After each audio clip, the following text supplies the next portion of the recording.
ताउते या तौकते। अब आप इस नाम से तो परिचित होंगे ही।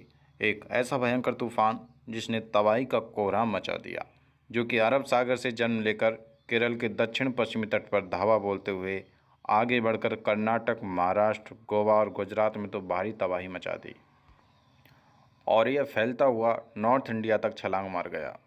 इस ताउते तूफान की गंभीरता को देखते हुए भारतीय मौसम विभाग यानी आईएमडी ने इसे VSCS श्रेणी में वर्गीकृत किया है, मतलब वेरी सर्व साइक्लोनिक स्टॉर्म, या सीधे शब्दों में कहूँ तो खतरनाक कहना सही होगा। खैर, अब मुद्दे पर आते हैं। इस तूफान का यह अजीब सा नाम ताउते भारत के पड़ोसी देश म्यांमार ने रखा है। लेकिन किंतु परंतु अब हमारे मन में यह सवाल उठता है कि तूफान आया भारत के पश्चिमी और दक्षिणी तट पर, नाम रखा म्यांमार ने, और कभी रखता है ईरान, कभी कतर रखता है, और क्यों रखा जाता है ये नाम? तो जनाब, मैं आपको बता दूं, यह नाम रखने के पीछे कुछ वजह होती हैं और इसकी ऑफिशियली तौर पर एक प्रक्रिया भी होती है।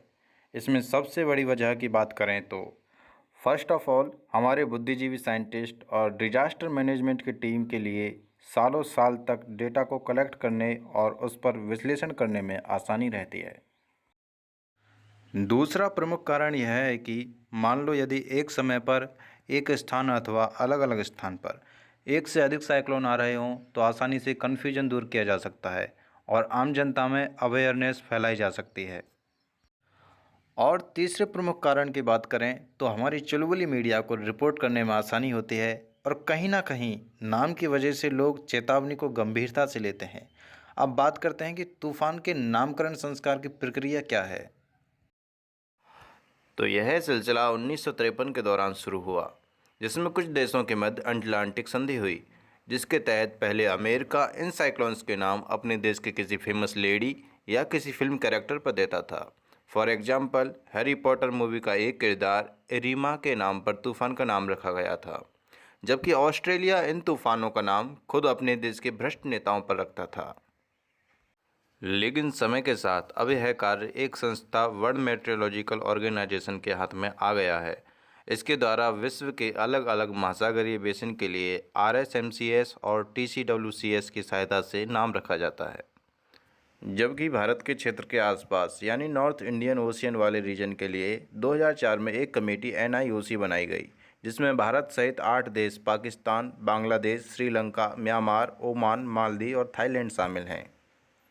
अब यह देश अपनी अपनी तरफ से 8-8 नाम देते हैं, तो अब यह कुल मिलाकर 64 नाम हो जाते हैं। अब इन्हीं 64 नामों की सूची में से अलग अलग देश के अनुसार इंग्लिश अल्फ़ाबेटिकल ऑर्डर में एक नया तूफान आने पर उसे नाम दे दिया जाता है।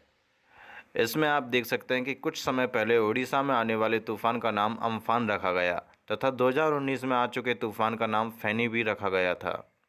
लेकिन जनाब, समय अपनी चाल से चल रहा है।